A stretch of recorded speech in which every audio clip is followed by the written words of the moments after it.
অসহযোগ আন্দোলনের নামে বিএনপি জামায়াতের তাণ্ডব, সিরাজগঞ্জে 13 পুলিশ সহ নিহত 74, সারা দেশে কারফিউ। বঙ্গবন্ধু মেডিকেলে হামলা, আগুন, উত্তরায় আওয়ামী লীগ নেতা নিহত। নাশকতাকারীরা শিক্ষার্থী নয়, বললেন প্রধানমন্ত্রী, শক্ত হাতে দমনে দেশবাসীর প্রতি আহ্বান। রাজধানীর বিভিন্ন পয়েন্টে আওয়ামী লীগের জমায়েত, সন্ত্রাস বিরোধী শান্তি সমাবেশ। এবং সরাসরি গুলি না করার রিট খারিজ, রাষ্ট্রীয় সম্পত্তি রক্ষায় বিধি মোতাবেক ব্যবস্থা নেওয়ার নির্দেশ।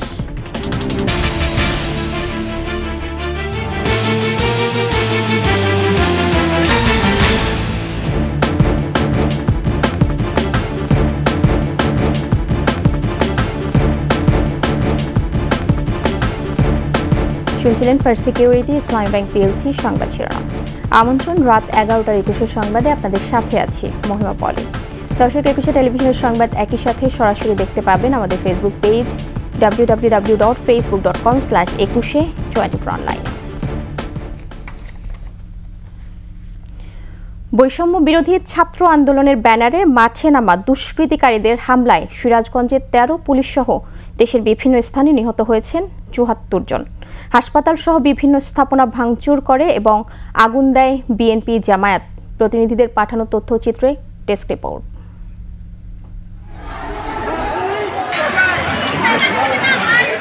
কোটা বিরোধী আন্দোলনকে ভর করে দেশের বিভিন্ন স্থানে সহিংসতা চালায় বিএনপি জামায়াত।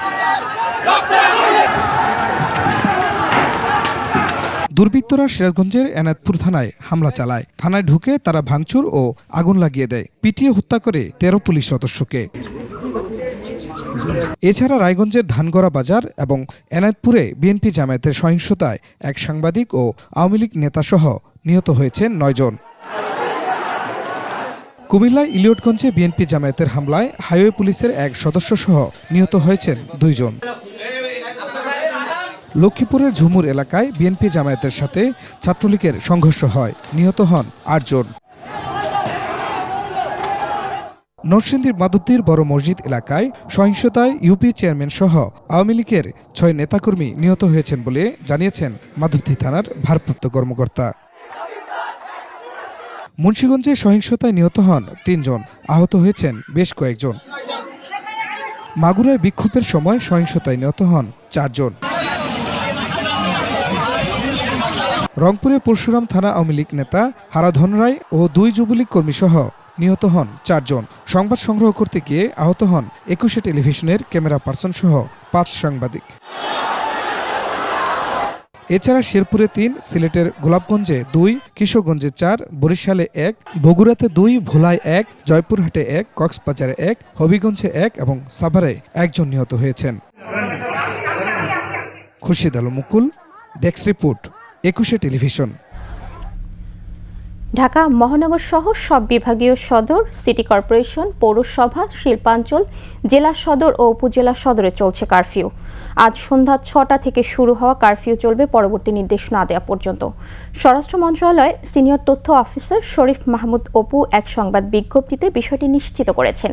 কোটা সংস্কার আন্দোলন ঘিরে ঢাকা সহ সারা দেশে সংঘর্ষ ছড়িয়ে পড়লে গত 19 জুলাই রাতে সারা দেশে সেনাবাহিনী মোতায়েন ও কারফিউ জারি করে সরকার। প্রথম দিকে দিনে 2-3 ঘন্টা করে কারফিউ শিথিল করা হলেও পরে তা ধীরে ধীরে বাড়ানো হয়। এদিকে নির্বাহী আদেশে সোমবার থেকে 3 দিনের জন্য সাধারণ ছুটি ঘোষণা করা হয়েছে।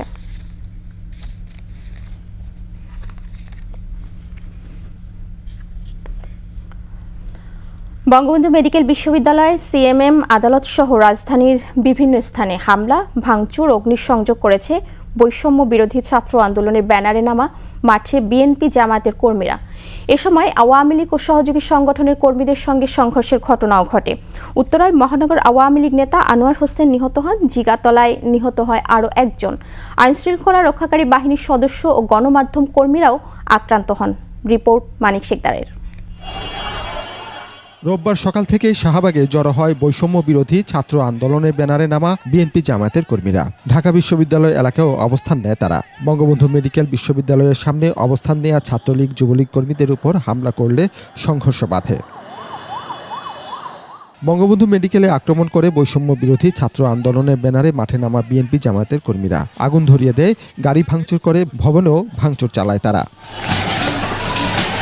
এ সময় বিভিন্ন ওয়ার্ডে ঢুকে চিকিৎসকদের বের করে দেয় আন্দোলনকারীরা। দেশীয় অস্ত্রের পাশাপাশি পেট্রোল, ডিজেল, গান পাউডার ও লাঠি দেখা গেছে তাদের হাতে। গুলিও চালায়, ককটেল নিক্ষেপ করে তারা। পুরান ঢাকার সিএমএম আদালতেও হামলা হয়। পুলিশের গাড়িতে অগ্নিসংযোগ করে ছাত্র আন্দোলনের ব্যানারে নামা বিএনপি জামায়াতের কর্মীরা। বাংলা মোটর কারওয়ান বাজারে বিক্ষোভকারীদের সঙ্গে ছাত্রলীগ যুবলীগ কর্মীদের দফায় দফায় ধাওয়া পাল্টা ধাওয়া হয়। পরে অবস্থান ছেড়ে চলে যায় বিক্ষোভকারীরা। রায় সাহেব বাজার মোড় থেকে ভিক্টোরিয়া পার্ক পর্যন্ত পুরো এলাকা জুড়ে দফায় দফায় পাল্টাপাল্টি ধাওয়া ও সংঘর্ষ হয়। লক্ষ্মীবাজারে সেন্ট গ্রেগরি স্কুল ও আশেপাশের এলাকায় ভাঙচুর চালায় আন্দোলনকারীরা। ধানমন্ডি ২৭ নম্বর সড়কে মিছিল সমাবেশের জন্য অবস্থান নেওয়ার চেষ্টা করে ছাত্র আন্দোলনের ব্যানারে নামা কর্মীরা, তবে আওয়ামী লীগের নেতাকর্মীদের ধাওয়ায় পালিয়ে যায়।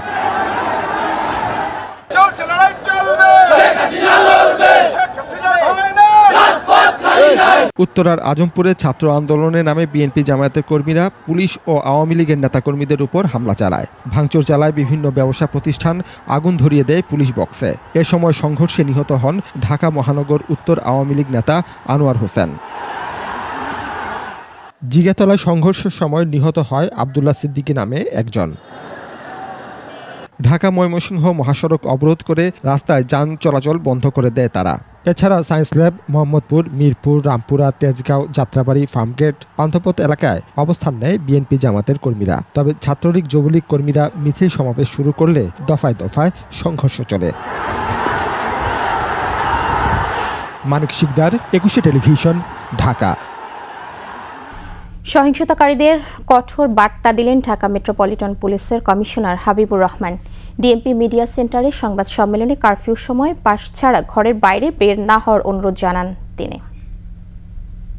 আমাদের ব্যবস্থা গ্রহণ কোনো ছাত্রের বিরুদ্ধে নয়, আমাদের ব্যবস্থা গ্রহণ কোনো ছাত্রীর বিরুদ্ধে নয়, আমাদের ব্যবস্থা গ্রহণ সন্ত্রাসীদের বিরুদ্ধে, নাশকতাকারীদের বিরুদ্ধে, অগ্নিসংযোগকারীর বিরুদ্ধে, পুলিশ হত্যাকারীর বিরুদ্ধে। তাদেরকে বিন্দুমাত্র ছাড় দেওয়ার কোনো প্রশ্নই আসে না। সারা বাংলাদেশে কারফিউ চলছে। আমি ঢাকা মহানগরীবাসীকে সবিনয়ে অনুরোধ জানাতে চাই তারা যেন কারফিউর নিয়মকানুন মেনে চলেন এবং কোনো অবস্থাতেই তারা যেন ঘর থেকে বাহির না হন। আইনের প্রতি শ্রদ্ধাশীল থাকার জন্য এবং পুলিশকে সহযোগিতা করার জন্য আমি নগরবাসীর প্রতি বিনীত অনুরোধ জানাচ্ছি। প্রধানমন্ত্রী শেখ হাসিনা বলেছেন, এখন যারা নাশকতা করছে তারা কেউই ছাত্র নয়, তারা সন্ত্রাসী। এই সন্ত্রাসীদের শক্ত হাতে দমন করার জন্য তিনি দেশবাসীর প্রতি আহ্বান জানান। রোববার গণভবনে নিরাপত্তা সংক্রান্ত জাতীয় কমিটির সভা শেষে তিনি একথা বলেন। প্রধানমন্ত্রীর সহকারী প্রেস সচিব এবিএম সরোয়ার আলম সরকার তথ্য জানিয়েছেন, নিরাপত্তা সংক্রান্ত জাতীয় কমিটির আহ্বায়ক প্রধানমন্ত্রী শেখ হাসিনার সভাপতিত্বে মন্ত্রী, প্রতিমন্ত্রী, নিরাপত্তা উপদেষ্টা, সচিব, সেনা, নৌ, বিমান, পুলিশ, বিজিবি, কোস্টগার্ড, ফোর্সেস, ইন্টেলিজেন্স ও এনএসআই এর প্রধান সহ এই কমিটির সদস্যরা উপস্থিত ছিলেন। এদিকে সরকারি এক প্রেস বিজ্ঞপ্তিতে ছাত্রছাত্রী, অভিভাবক সহ সবাইকে নিরাপদে ঘরে ফিরে যাওয়ার আহ্বান জানানো হয়েছে। বিভিন্ন জায়গায় জঙ্গি হামলাকারীদের বিরুদ্ধে কঠোর ব্যবস্থা নেওয়া হবে বলেও প্রেস বিজ্ঞপ্তি জানানো হয়।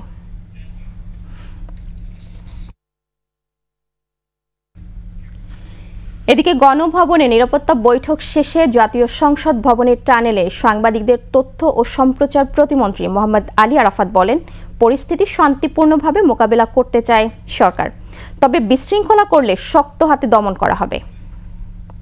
এই ঘোষণা দেওয়ার পরে এটা অর্জন করতে যাচ্ছে তারা সন্ত্রাস এবং সহিংসতার পথে। যদি তা না হয় তাহলে কেন বঙ্গবন্ধু মেডিকেল বিশ্ববিদ্যালয় আক্রমণ করতে হবে? বিএনপি জামাতের যে সংঘাত এবং আমাদের আওয়ামী লীগের প্রতি রাজনৈতিকভাবে যে চ্যালেঞ্জ, তার মধ্যে যে সন্ত্রাস তারা করে, এটাকে রাজনৈতিকভাবে আমরা মোকাবেলা করব। সন্ত্রাসী ও নৈরাজ্যের প্রতিবাদে রাজধানীর বিভিন্ন স্পটে শান্তি সমাবেশ করেছে বাংলাদেশ আওয়ামী লীগ ও অঙ্গ সংগঠনগুলো। সে সময় তারা বলেন, দেশ বিরোধী এবং অর্থনীতি ধ্বংসকারীদের বিরুদ্ধে প্রতিবাদী হতে হবে সবাইকে। ছাত্রদের আন্দোলন ভিন্ন খাতে নিয়ে ফায়দা লুটকারী চক্রের বিরুদ্ধে মাঠে থাকার প্রত্যয় জানান তারা। রিপোর্ট প্রণব চক্রবর্তীর। দেশব্যাপী সহিংসতা ও নৈরাজ্যের প্রতিবাদে রাজধানীর মানিক মিয়া এভিনিউয়ে শান্তি সমাবেশ করেছে বঙ্গবন্ধু কৃষিবিদ পরিষদ ও কৃষিবিদ ইনস্টিটিউশন। সমাবেশে কৃষি সেক্টরের কর্মকর্তা ও কর্মচারীরা যোগ দেন। সরকারি সম্পত্তি, আমরা প্রজাতন্ত্রের কর্মকর্তা, আমরা শান্তি চাই, আপনিও শান্তি চান, আপনার পরিবারের শান্তি চান, আমার পরিবারের আমি শান্তি চাই। সেই শান্তির জন্য আমি দাঁড়িয়েছি, সন্ত্রাস নয়, আমরা উন্নয়ন চাই। ফার্মগেটে কৃষিবিদ ইনস্টিটিউটের সামনে মানববন্ধন ও মিছিল করে বাংলাদেশ কৃষক লীগ। সে সময় তারা আহ্বান জানান, বাংলাদেশের অর্থনীতি ধ্বংসকারী চক্রের বিরুদ্ধে সোচ্চার থাকতে হবে সবাইকে। অর্থনীতিকে তারা ধ্বংস করতে চায়, বাংলাদেশের মানুষের ভাগ্যকে দিয়ে যারা ছিনিমিনি খেলতে চায়, সেই অশুভ শক্তির বিরুদ্ধে আমাদেরকে সোচ্চার হতে হবে, প্রতিবাদী হতে হবে। আজকে তাদেরকে আমরা জানিয়ে দিতে চাই, আমাদের এই রাজপথে অবস্থান অবশ্যই চলমান থাকবে যতক্ষণ পর্যন্ত না ওই রাজাকার আলবদরদেরকে বাংলাদেশ দিয়ে তাদের নির্মূল না করতে পারবো। স্বেচ্ছাসেবক লীগ নেতারা শান্তিপূর্ণ অবস্থানে ছিল রাজধানীর রাসেল স্কয়ারে। যে কোনো সংকট মোকাবিলায় কাজ করার কথা জানান সংগঠনের সাধারণ সম্পাদক। জামাত শিবির তারা কিন্তু এই নাশকতাগুলি চালাচ্ছে, তারা মানুষকে হত্যা করছে, তারা বিভিন্ন সরকারি স্থাপনার ক্ষতি করছে। আমরা মানুষের জানমাল রক্ষার্থে আজকে অবস্থান নিয়েছি। আমরা এই বাচ্চাদেরকে যেন পিছন থেকে গুলি করে হত্যা করতে না পারে সেজন্য আমরা উপস্থিত হয়েছি। ঢাকা মহানগর উত্তর আওয়ামী লীগ নেতাকর্মীরা মিছিলে স্লোগানে ছিল ঢাকার রাজপথে। এখন আর দেশের মানুষের বুঝতে অসুবিধা নাই যে কোনো কোটা আন্দোলনের না, এটা আসলে বিএনপি জামাতের ষড়যন্ত্রেরই একটি নীল নকশা। তাদেরকে প্রতিহত করার জন্য এখন আমরা প্রস্তুতি নিচ্ছি, সেই প্রস্তুতি আমাদের আছে। ঢাকার রাজপথে যারা জরুরি প্রয়োজনে বের হয়েছেন তাদের নিরাপত্তায় এদেশের প্রয়োজনে সর্বক্ষণ রাস্তায় থাকার দৃঢ় প্রত্যয় জানায় নেতাকর্মীরা। প্রণব চক্রবর্তী, 21 টেলিভিশন, ঢাকা। আন্দোলনে গুলি না চালানোর রিট পর্যবেক্ষণ সহ সরাসরি খারিজ করে দিয়েছেন হাইকোর্ট।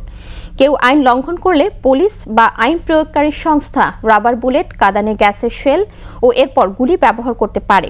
যদি কোনো দাঙ্গা না হয় তবে প্রাণঘাতী গুলি ব্যবহার করা যাবে না বলে পর্যবেক্ষণ দিয়েছেন হাইকোর্ট। বিচারপতি মোস্তফা জামান ইসলাম ও বিচারপতি SM মাসুদ হোসাইন দোলনের বেঞ্চ এ রায় দেন। বিস্তারিত শাকির আরজুর রিপোর্টে। আন্দোলনকারীদের উপর গুলি না চালাতে এবং বৈষম্য বিরোধী ছাত্র আন্দোলনের 6 সমন্বয়কে মুক্তির নির্দেশনা চেয়ে গত 29 জুলাই রিট করেন সুপ্রিম কোর্টের 2 আইনজীবী। রোববার শুনানি শেষে পর্যবেক্ষণ সহ রিটটি সরাসরি খারিজ করে দেন আদালত। সামারিলি খারিজ করে দিয়েছেন, অর্থাৎ সরাসরি এটা খারিজ হয়ে গেছে। তবে আদালত কয়েকটি নির্দেশনা, অবজারভেশন দিয়েছেন, নট নির্দেশনা, ওনাদের পর্যবেক্ষণ যেটা করছেন সেটা আদালত বলছেন যে আইন যেটা আছে আমাদের দেশে, সেই আইন অনুযায়ী বা সংবিধান অনুযায়ী প্রত্যেক নাগরিকের সভা সমিতি করার অধিকার আছে শান্তিপূর্ণভাবে, এবং তারা শান্তিপূর্ণভাবে সেটা করতে পারবে। যদি গুলিবর্ষণও করতে হয় তাহলে এমনভাবে করবে যাতে সর্বনিম্ন ক্ষতি হয়, অর্থাৎ তাদেরকে ডাইরেক্ট তাক করে না। রায়ের পর রাষ্ট্রের প্রধান আইন কর্মকর্তা বলেন, এক দফা দাবির উদ্দেশ্য বাস্তবায়ন করতেই রিটকারীরা আদালতে এসেছে। তবে রিটকারী আইনজীবীরা বলছেন আন্দোলন বিষয়ে তাদের কোনো মন্তব্য নেই আদালতের কাছে। রাজনৈতিক বক্তব্য সেটাকে আমরা আদালতে দিব না, ওনাদের উদ্দেশ্যটা আমাদের জানাতে হবে না। আমরা আদালতকে জানিয়েছি যে ওনাদের উদ্দেশ্যটা হচ্ছে এক দফার আন্দোলন, একজন বলছেন, আরেকজন বলছেন তুমি কবে বাংলা তুমি কবে যাবা। এই যে কথাগুলো, এগুলো তো এই যে ওনাদের যে এগুলো তো সম্পূর্ণ পলিটিক্যাল মোটিভেশন ওনারা আসছেন, সেটা দেখালাম। ওনারা কোনো বোনাফাইড ভাবে আসেন নাই। এটি সম্পূর্ণ ভুল একটি কথা। মানুষকে নিয়ে বাঁচানোর জন্য যদি কোনো পিটিশন করা হয় সেটা কখনো রাজনীতি হয় না। পর্যবেক্ষণে আরও বলা হয়, দেশের সংবিধানের নির্দেশনা অনুযায়ী শান্তিপূর্ণ মিছিল, সমাবেশ ও জনসভায় অংশগ্রহণের অধিকার প্রত্যেক নাগরিকের থাকবে। অর্থাৎ এখানে যেগুলো আছে যে তারা লেথাল আর্মস, তারা ফায়ার আর্মস এগুলো ইউজ করতে পারবে যদি প্রয়োজন হয়। দায়িত্ব পালনে আইন প্রয়োগকারী সংস্থাগুলো মানব মর্যাদাকে সম্মান সুরক্ষা করবে, সব ব্যক্তির মানবাধিকার বজায় ও সমুন্নত রাখবে দায়িত্ব পালনের সময়, এমন পর্যবেক্ষণ দেন আদালত। শাকিরা আরজু, 21 টেলিভিশন, ঢাকা। নিচ্ছি সংবাদ বিরতি, ফিরে এসে যা থাকছে। কর ফাঁকির 666 কোটি টাকা ডক্টর ইউনূসকে দিতেই হবে, রিট খারিজ।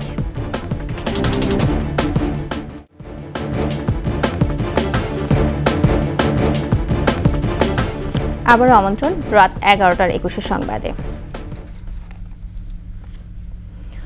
ডক্টর ইউনূসকে 666 কোটি টাকা পরিশোধ করতে হবে বলে জানিয়েছেন আইনজীবীরা।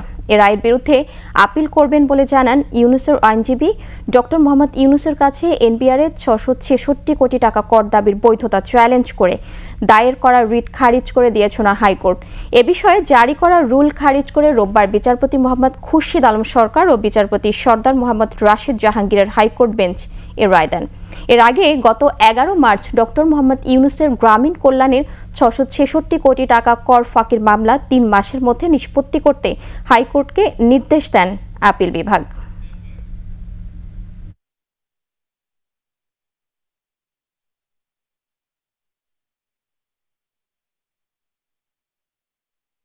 % ট্যাক্স দিছে গ্রামীণ ইয়েটা কেটে রাখা হয়েছে গ্রামীণ টেলিকমের থেকে, উনি বলছেন ওনাকে আর ফার্দার ট্যাক্স দিতে হবে না। কিন্তু এটা তো তা হবে না। আপনি যদি একটা ডিভিডেন্ড পান, সেই ডিভিডেন্ডের থেকে যদি আমার পাওনা থাকে, আমাকে যদি আপনি দেন, সেটা তো আমার তখন তো পাওনা হয়ে গেল, আমি লাভ হলো। কিন্তু আজকে কোর্ট এই সমস্ত আইনের বিধানগুলিকে না মেনে এবং সিস্টার কনসেন্ট এটা না মেনেই আজকে রায়টা দিয়েছেন। এই রায়ের বিরুদ্ধে আমরা সুপ্রিম কোর্টে আপিল করব। মহামান্য কোটা সংস্কার আন্দোলনকে কেন্দ্র করে হামলা, ভাঙচুর, আগুন লাগানোর ঘটনায় বাদারপুরে ক্ষতিগ্রস্ত হয় সরকারি বেসরকারি বিভিন্ন স্থাপনা সহ যানবাহন। জেলা প্রশাসন জানায় হামলায় ক্ষতি হয়েছে প্রায় 40 কোটি টাকা।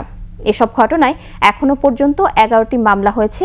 ক্ষতিগ্রস্ত স্থাপনাগুলো পরিদর্শন করেছেন মুক্তিযুদ্ধ বিষয়ক মন্ত্রী। বাদারপুর প্রতিনিধি নজরুল ইসলাম পলাশের তথ্যচিত্রে ডেস্ক রিপোর্ট।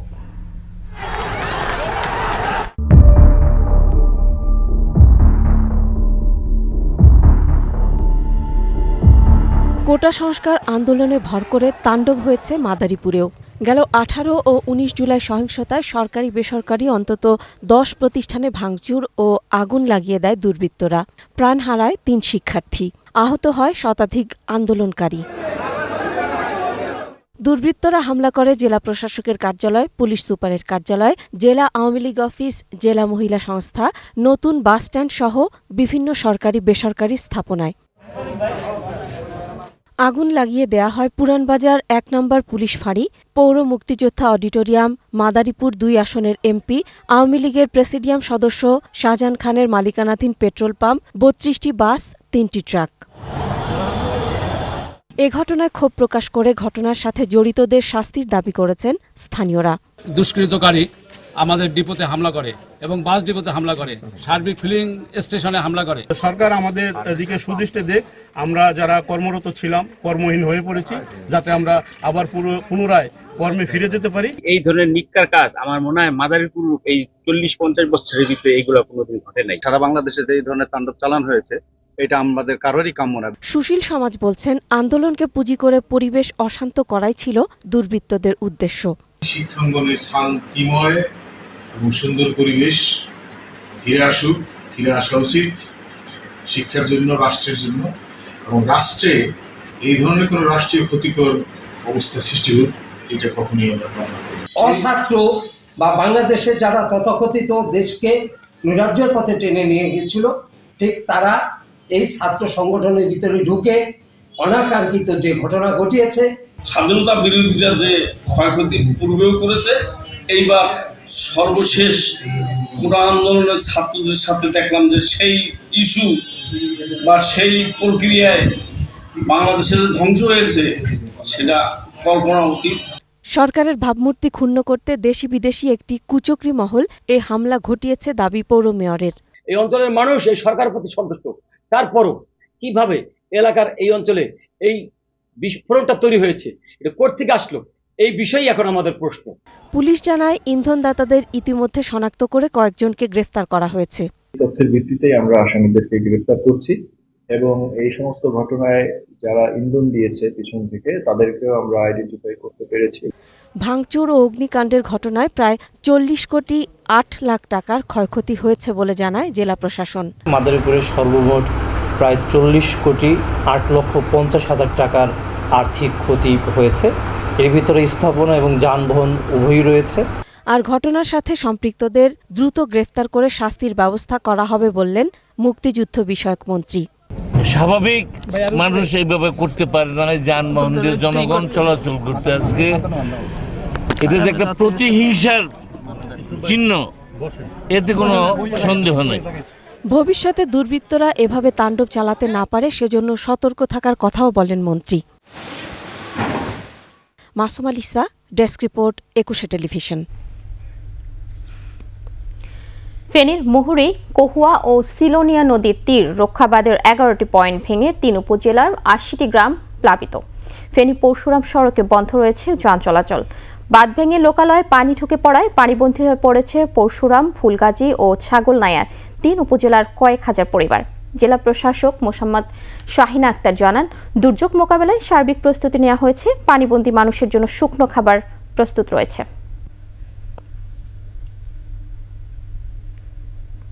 শোকাবহ আগস্ট।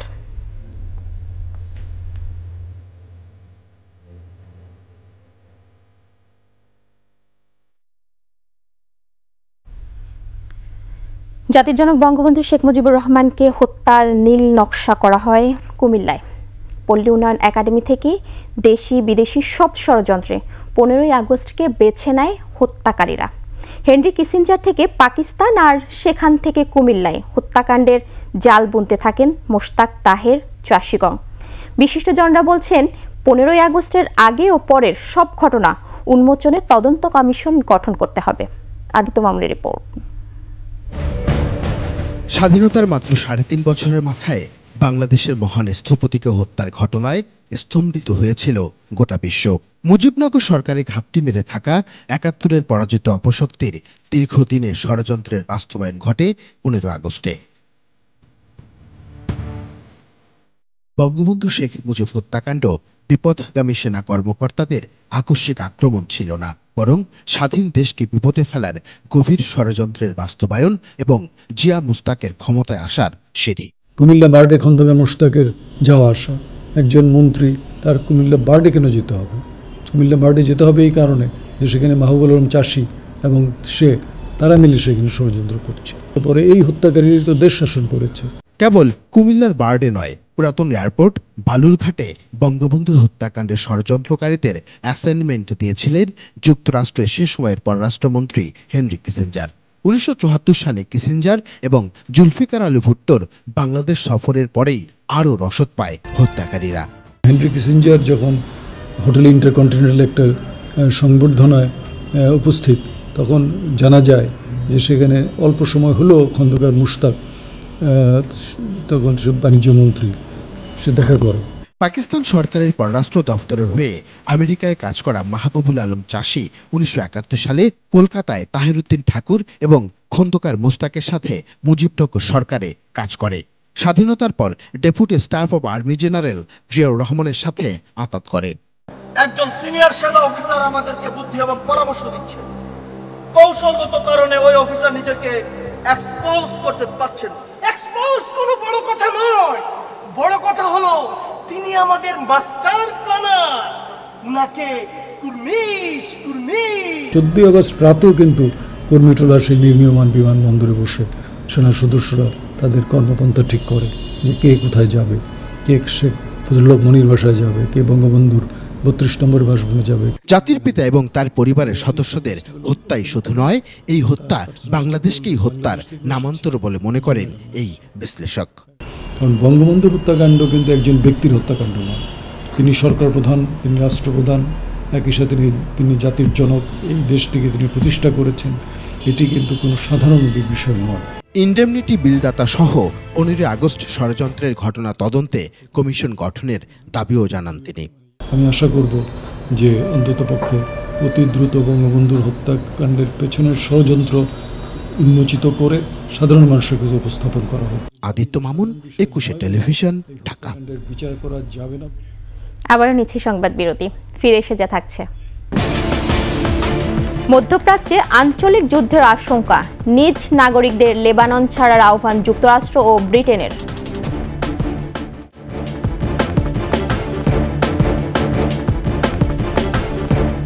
আবারও আমন্ত্রণ রাত 11টার 21 সংবাদে। স্বাভাবিক ছন্দে ফিরছে মোংলা বন্দরের আমদানি রপ্তানি বাণিজ্য। ইন্টারনেট চালু হওয়ায় পুরো দমে চলছে কাস্টমস হাউজের শুল্কায়ন। এর আগে কোটা সংস্কার আন্দোলন ঘিরে অস্থিরতায় ব্যাহত হয়েছিল বন্দরের প্রায় সব কার্যক্রম। প্রায় 100 কোটি টাকা ক্ষতির মুখে পড়েন ব্যবসায়ীরা। কমে রাজস্ব আদায়ও। মংলা প্রতিনিধি আবুল হাসানের তথ্যচিত্রে ডেস্ক রিপোর্ট। কোটা সংস্কার আন্দোলনকে ঘিরে নাশকতায় বন্ধ ছিল ইন্টারনেট সেবা। এতে মংলা বন্দরে অন্যান্য কার্যক্রম চললেও পণ্যের শুল্কায়ন হয়নি। দৈনিক 16 কোটি টাকা রাজস্ব হারায় কাস্টমস হাউস। তবে ইন্টারনেট সেবা চালু হওয়ায় ফের স্বাভাবিক অবস্থায় ফিরেছে বন্দরের বাণিজ্যিক কার্যক্রম। ইন্টারনেট সেবাটা ফুল ফ্লেজ চালু হয় তখন থেকে আবার আমরা নিয়মিত শুল্কায়নগুলো শুরু করি এবং যে পেন্ডিং যে শুল্কায়নগুলো ছিল সেগুলো আমরা সমাপ্ত করি। আমদানি হওয়া রিকন্ডিশন গাড়ি ও অন্যান্য পণ্য সময় মতো খালাস না হয় ক্ষতির মুখে পড়েছেন বন্দর ব্যবহারকারীরা। দুটা বন্দরে চট্টগ্রাম এবং মংলা বন্দরে কিন্তু আপনারা জানেন প্রায় 4000 থেকে বেশি গাড়ি কিন্তু জমে আছে বন্দরে। এখন আমরা ওই অর্থ পেলে রেজিস্ট্রেশন করে আমাদের ক্রেতাদের থেকে সেই অর্থ দিয়ে কিন্তু আমরা গাড়িগুলো ছাড় করাতে পারি। আমাদের একটি 50,000 মেট্রিক টন স্টোন চিপস আমরা করেছি, এলসি করেছিলাম। সেইটার জন্য জাহাজ আমরা পাইনি, কারণ জাহাজ না পাওয়ার কারণে এলসিটা আমাদের একেবারে পর্যায়ে চলে গেছে, মানে ফরফিট হয়ে যাওয়ার মতো, কারণ কি আমরা যোগাযোগ করতে পারিনি। বন্দর কর্তৃপক্ষ জানায় আমদানি রপ্তানি কার্যক্রমে ব্যবসায়ীদের সহযোগিতা দিতে সবসময় প্রস্তুত তারা। আমদানিকারক যদি আসতো তাহলে কিন্তু আমরা পণ্য ডেলিভারি দিতে পারতাম। বন্দর ব্যবহারকারী গাড়ি খালাস করতে আসতো তাহলে আমরা কিন্তু প্রস্তুত ছিলাম। পরবর্তীতে দেখেছেন এখন কিন্তু পুলিশ এসকর্টে কিন্তু আমাদের মালামাল কিন্তু ইতিমধ্যে যাচ্ছে। দেশের অর্থনীতি ক্ষতিগ্রস্ত হয় এমন সহিংস পরিস্থিতি আর দেখতে চান না বন্দর ব্যবহারকারীরা। মহিমা পলি, ডেস্ক রিপোর্ট, 21 টেলিভিশন। এবার আন্তর্জাতিক সংবাদ।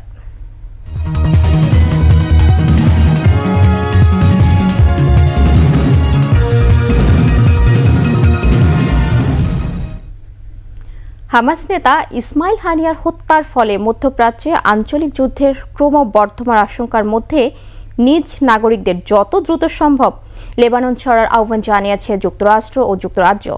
বৈরুতে মার্কিন দূতাবাস নিজ নাগরিকদের যত দ্রুত সম্ভব টিকিট কেটে লেবানন ছেড়ে যাওয়ার আহ্বান জানিয়েছে। এমনকি যারা লেবানন ত্যাগ করতে চান তাদেরকে টিকিট সংগ্রহ করতে উৎসাহিত করছে মার্কিন দূতাবাস। প্রায় একই ধরনের নির্দেশনা দিয়েছে যুক্তরাজ্য। দেশটির সরকারের পক্ষ থেকে লেবাননে অবস্থানকারী ব্রিটিশ নাগরিকদেরও বৈরুত ছাড়তে উৎসাহিত করা হচ্ছে। হামাস প্রধান ইসমাইল হানিয়ার হত্যার ঘটনায় মধ্যপ্রাচ্য জুড়ে চরম উত্তেজনা বিরাজ করছে। নিজেদের কর্মকাণ্ডের জন্য ইসরায়েলকে অনুতাপ করতে হবে বলে হুঁশিয়ারি দিয়েছে ইরান।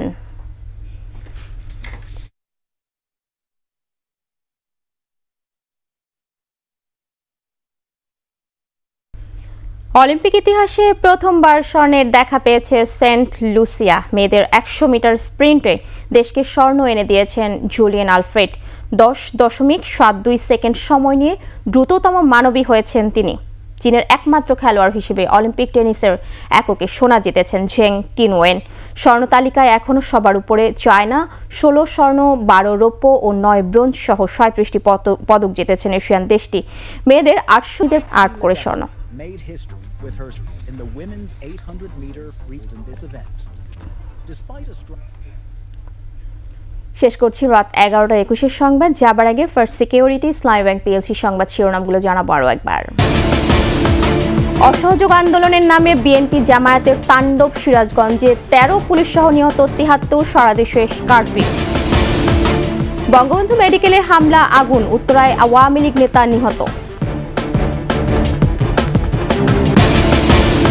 নাশকতাকারীরা শিক্ষার্থী নয় বললেন প্রধানমন্ত্রী। শক্ত হাতে দমনে দেশবাসীর প্রতি আহ্বান। রাজধানীর বিভিন্ন পয়েন্টে আওয়ামী লীগের জমায়েত, সন্ত্রাস বিরোধী শান্তি সমাবেশ। এবং সরাসরি গুলি না করার রিট খারিজ। রাষ্ট্রীয় সম্পত্তি রক্ষায় বিধি মোতাবেক ব্যবস্থা নেয়ার নির্দেশ।